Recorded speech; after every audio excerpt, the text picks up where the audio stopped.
Welcome to Sweet Life Beat Life. We hope this video helps. You start by confirming prerequisites, an Alpaca account with an API key and a local environment. Create a Python virtualenv, then pip install the Alpaca client. Once done, store your key in environment variables instead of hardcoding. This prevents accidental leaks. Next, open a REPL or small script and import the client to ensure the package is available. If import succeeds, you're ready to authenticate and make your first simple request to list accounts or market data. You now authenticate and fetch useful data.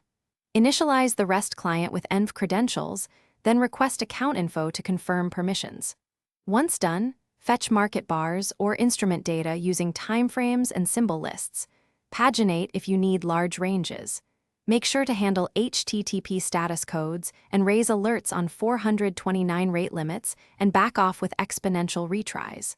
Also, log timestamps and request ID so you can trace issues later and verify the return JSON structure before using values. You finish by placing and verifying orders safely. Use paper trading for trial runs, construct orders with symbol, QTY, side, and type, then submit via the orders endpoint. Once done, poll the orders or positions endpoint to confirm fills and update your state. If something goes wrong, make sure your API key is correct, system clock is synchronized, and your account permits the requested trading actions.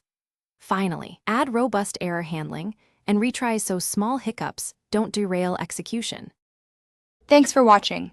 Consider subscribing if we helped you.